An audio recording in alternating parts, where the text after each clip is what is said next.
Welcome back to Encyclopedia.zone. My name is Don Jolly. I am here with Zero Cool and Cobalt. Say what's up, Zero. Yo. Alright, we are doing a little night drive right now. We just saw a film. We just saw Joker. So we're going to be doing a night drive Joker review. And all the music you're going to be hearing in the background, if you can hear it, is by Zero Cool. So, check him out. Did all the music for the Beta Farm as well. So, gentlemen, what did you think of Joker? It was not at all what I was expecting. And more than anything, I'd say I'm confused. Yeah, I'm kind of confused too, to be honest with you. Because it was like, I was like scared, honestly. Like the marketing hype got me a little shook. Because like, when we first came in there, I was like, man, am I gonna die tonight? Oh, well, as we were walking into the theater, a group of, 2 or 3, young guys were like, hey, get out of the way, we gotta see Joker, we don't have girlfriends. And at first I thought they were making fun of us, but I guess they were just going to see Joker, because that's what...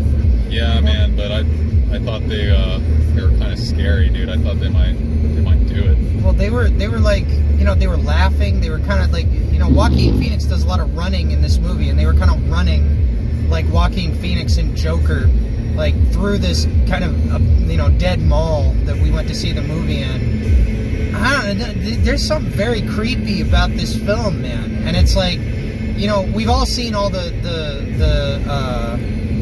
we've seen all the marketing and the advertisements for it. And then we've seen the news stories about the army.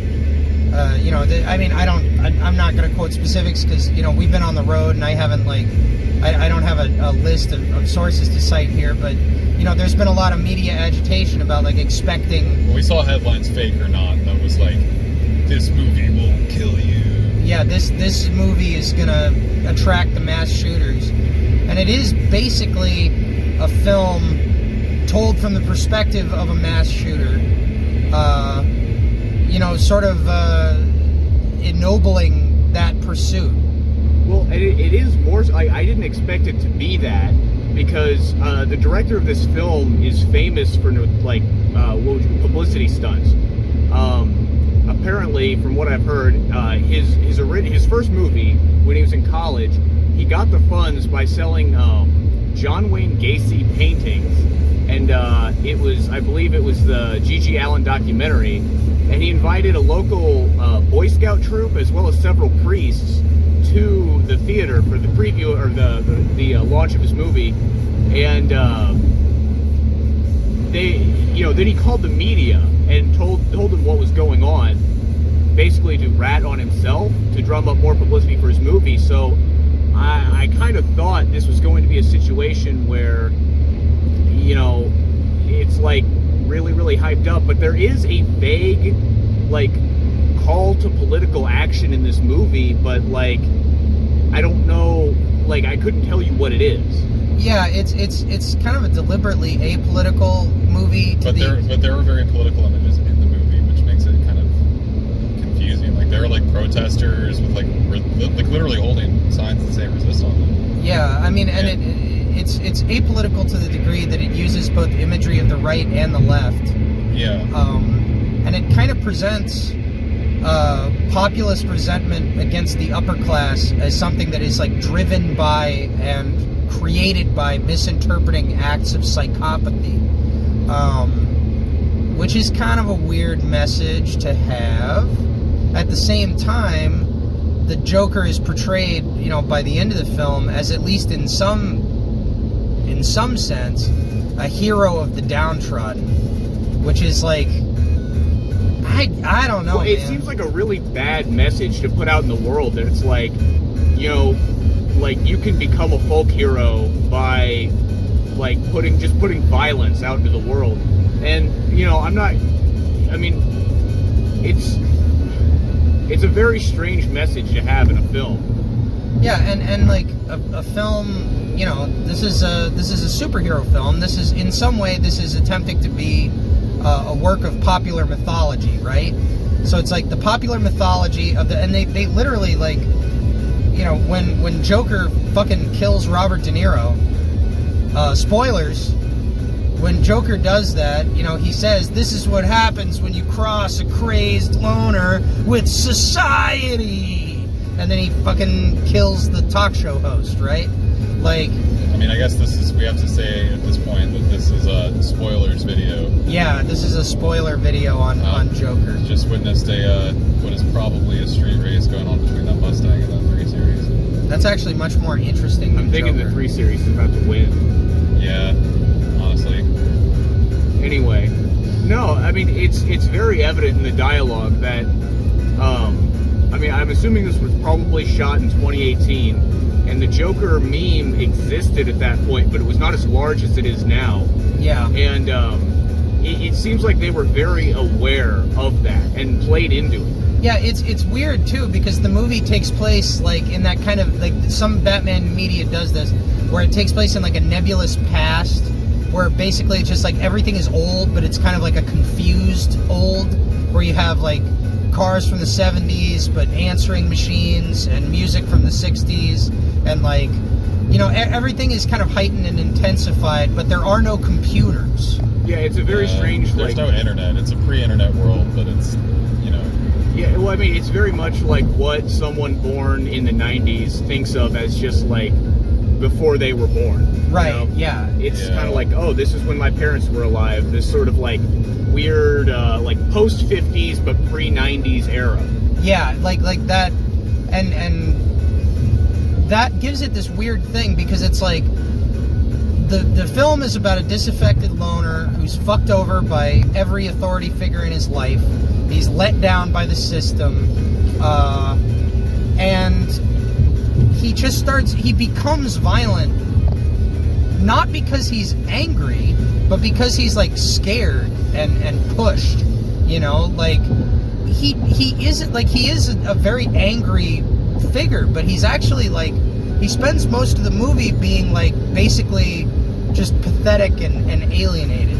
And when he starts expressing himself through violence, that's when he starts having an effect on the world, like, and what he sees as a positive effect. Although I don't think he's conscious of there being a difference between having a positive and a negative effect on the world, which is very much part of the, like, internet troll mindset, right? Like, I want it, whatever it takes to spread my message, I'm gonna do. But this guy doesn't really have a message. He just likes to feel noticed, which we all do. I mean, he, like, literally just likes the attention, honestly. Yeah, well, because the attention, like, validates him. But, like, yeah, I mean, there feels like a weird disconnect here in the psychology of that character, where is he motivated because he feels let down by the people in his life, by, like, everybody who presents themselves as his friend, or, you know, his parents. He's got a mother in the film who he ends up killing. Robert De Niro is kind of his, like, television father, and he kills him too. Like, is he motivated by personal animus? Is he motivated by just a general, like, anger at society, which is definitely part of, like, what he says at the end of the film is sort of his thesis statement as to why he kills? Or is he, you know, there's a vagary to it. And the weird thing is, it's like, I saw so many parts of this movie, like, it was less of a rip on the king of comedy and Taxi Driver than I thought it would be. Like, it's not like those 70s movies in anything other than the imagery that it uses, right? Because it's, like, it's not slow-paced. It's not, like... It's Atlanta boys. Hell yeah. Welcome to Atlanta, everybody. It's not slow-paced. It's got really, like, an overbearing soundtrack that tells you how to feel at pretty much every point of the movie. I don't know, movies kind of need that anymore. What? They kind of need that. You think? Or especially like a superhero movie? Are you fucking kidding me? Oh, yeah. No, that's true. I mean, you know... Yeah, it feels like it shouldn't have been designed to be a mass-market movie. It feels very odd for a movie about a disaffected loner using violence to, like, eke out an existence is not something that should exist in mass market, you know, in general. Especially in this way, because it's like, the like Taxi Driver is a great film. Yeah. But Taxi Driver is not about, it's not about Travis Bickle being a hero and becoming self-actualized. Well, it's like when Travis Bickle becomes self-actualized, it's really scary. Yeah. It's not good. Well, there's almost like two messages happening. One of them I think is fucking terrible, and it's this idea that if you're disaffected completely by society, you can like become not disaffected and become a folk hero by performing acts of violence against people who have done nothing to you, really. Which I think is a terrible fucking political message. Like television show hosts. Yeah. Like, but then there's also this sort of, I mean, there is a strange narrative that you could draw from it of like, we need to be nicer and like try to help people that are disaffected, or else they will fucking kill us. Yeah, it's the message is basically like, the message is like, buy a chocolate milk for your local school shooter, and Yeah. he might not kill you. oh yeah, that was kind of a weird. There was that like moment in the film where the midget, Yeah. or whatever, Yeah. that he used to work with, he kisses him on the head and he's like, "You were always my favorite. Yeah. You were always nice to me." And then he like, Yeah. it's so bizarre. It's Yeah, like, no, the it's like, movie is fucking bizarre. It's like that moment that people joke about, it's like where the school shooter like passes you and is like, "Yo, keep up the."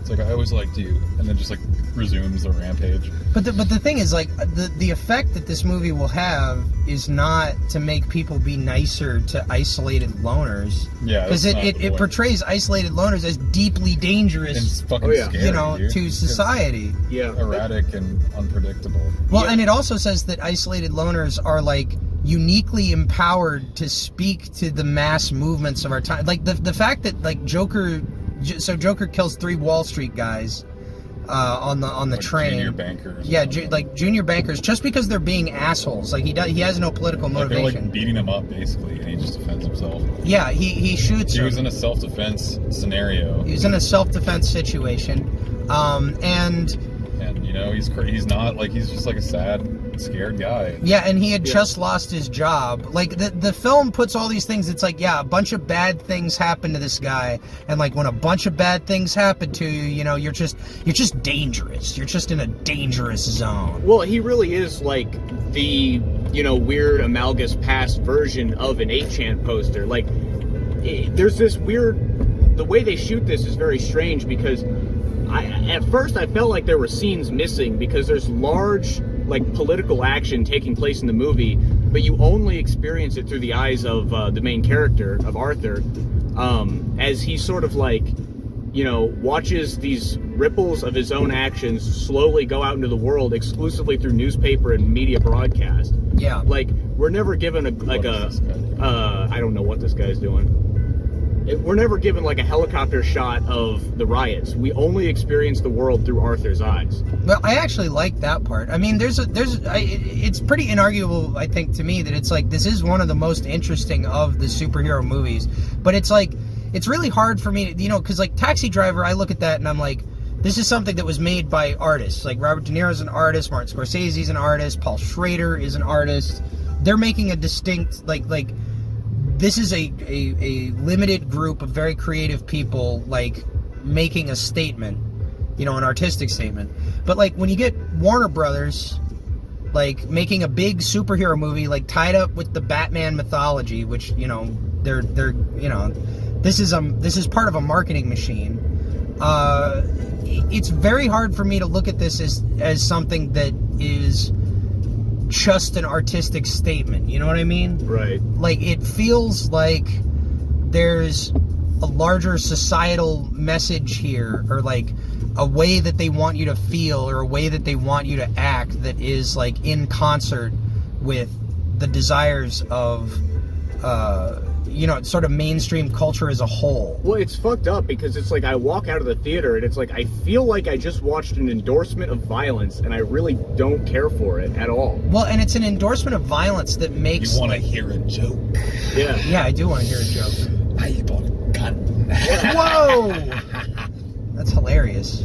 Yeah. Well, no, I mean, it's a fucking bizarre movie. Like, I expected, I don't know, I mean, I didn't expect like just what seemed to be just an endorsement of like targetless violence, Yeah, but also like the fact that his killings of the Wall Street guys create this mass, like, you know, they hold resist signs, but it's like, it's kind of Occupy Wall Street, it's kind of yellow vests, it's like any kind of economic dispossession, populist uprising protest. It does actually, like, it reminded me of the Hong Kong protests quite a bit. Yeah, because of obviously this was shot before the Hong Kong protest started. But... Oh yeah, but the Illuminati's had that on the schedule for how long now? It's been on the human suffering schedule for like 5,000 years. Yeah, it's like, you know, we have documents recovered on sheets of thin metal from UFOs crashed in Egypt that show that the Hong Kong protests are, like, you know, it's all part of the plan. Yeah, it's all part of the plan. No, but to tie like his psychopathic, like, directionless killing in with those mass movements kind of delegitimizes the mass movement. You know what I mean? Yeah. It makes it seem like, okay, if you're taking political action against the government, you know, especially against an economic system that is not serving you, then, you know, you're just deluded, or you're following psychos. I mean, I don't know. It's weird because it's not making a pointed or clear statement other than there are a lot of people that are having a really rough time, man. I think maybe one positive message that you can glean from it is that if you are someone who's disaffected, isolated, and, you know, damaged, it's like what he started, like, I mean, there are more people who are identifying with that than there are targeted by it.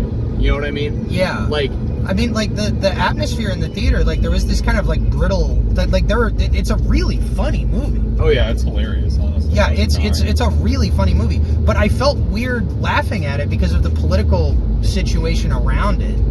And, you know, like seeing those guys run into the theater, it's like there's kind of this joyful thing, because I think that a lot of people see themselves in this character, and it's like, you know, and not just in this character, but, like, you know, the Joaquin Phoenix version, but I think a lot of people see themselves in the Joker, and I think a lot of people see themselves in that idea of, like, you know, I'm not committed to any of your ideals. This society is not serving me, so I'm stepping outside of it and becoming this larger-than-life persona. I mean, that's the basic activity of fucking internet trolling. But, like, it is worth saying, most internet trolls are not fucking killing anybody. They're just talking shit on the internet. Usually about video games, and only occasionally about other things. Yeah. Like... Yeah, you know, imagine if this guy had video games, dude. Yeah, that's the thing. Joaquin Phoenix's character could play Dota 2 all day. Yeah. He would still kill his mom, but he would only do it so he could play more Dota. No, see, that's the movie that I want to watch. The Joker, he's totally underserved by society, everybody fucks him over, and then he, like... I used to think my life was a tragedy, but then I got Diamond 3 in CSGO. Yeah, I realized my life is fucking epic. Or, like, you know, this guy who's, like, so fucked over by society, like, I want to see the movie where he, like, gets on the internet and talks to a bunch of other people who are also disaffected by society, and they, like, make each other feel okay and make each other laugh and end up fucking, like, writing and making images and doing all kinds of fucking fun, culturally creative, like, generative work, which is what happens on message boards. And only occasionally does that work spin off into the election of Donald Trump. It's only happened once. Yeah, it has only happened It's one only time. happened one time. That's all I'm saying. It's Just only happened one time. It was a one-off. It was a one-off. I mean, like, you know, the 2016 election, it's like, there are a lot of people who want to blame it on the trolls, and the trolls want to take credit because, you know, the art of internet trolling is taking credit when things fall apart on their own. And, you know, the American political system was ready to fall apart by the time 2016 came along. Donald Trump was just a fucking catalyst. And the Trump trolls attached themselves to him. I mean, I know some of them are, like, genuinely attached to the guy, but like they attached themselves to Trump just because they saw him as the catalyst for a larger collapse, in my opinion. Yeah, I would agree with that. That's my perspective of it. And so, you know, to see that mythologized in this pre-internet, because I think, like, explicitly, this movie is about how people perceive the trolls participating in the 2016 election. This is how they perceive those, like the isolated loner, you know, fail son, whatever you want to call it. I mean, like I was saying earlier, like, this guy is explicitly like the past tense version of an 8chan poster. Yeah, he sits in his like fucked up weird apartment and interfaces with the world through media.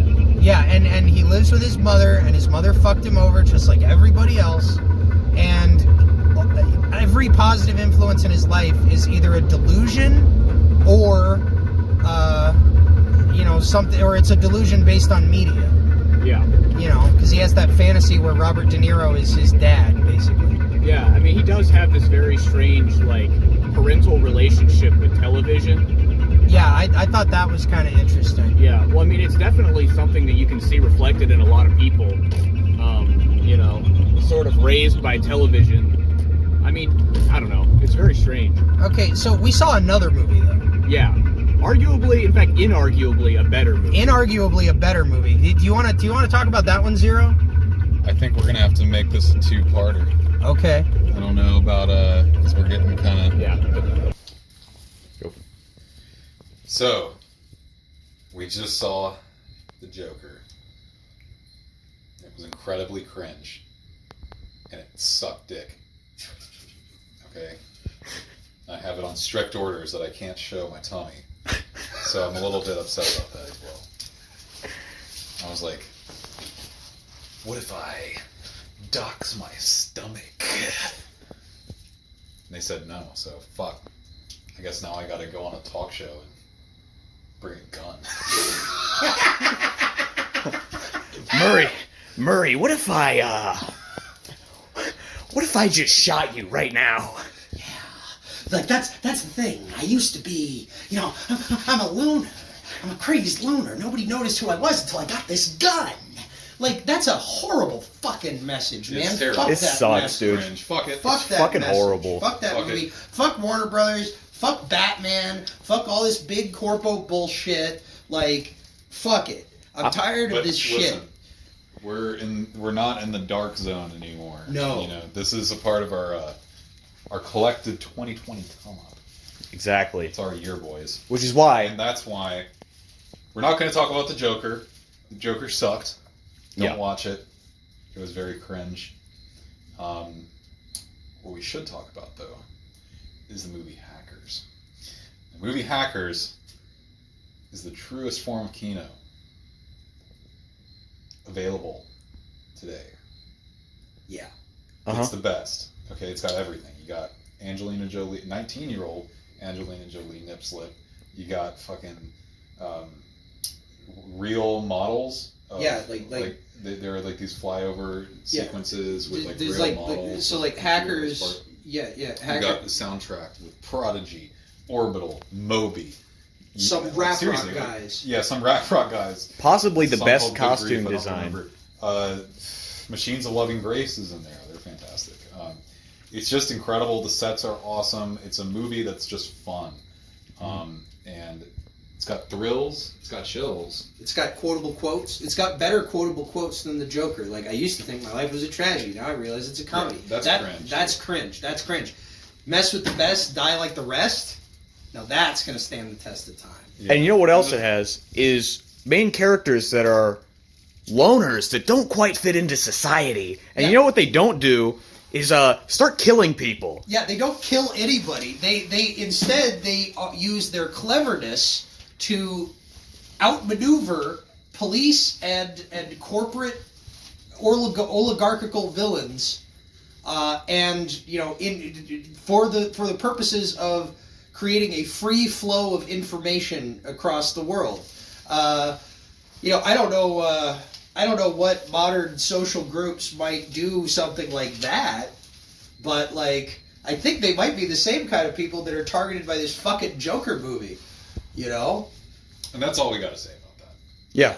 Basically, fuck the Joker, Watch stay Hackers. home, get on a very, look. Get on Putlocker. Get on an extremely legal Russian streaming piracy site and watch Hackers For free. for free. And, is your connection going to stutter so that the audio cuts out sometimes? Yeah.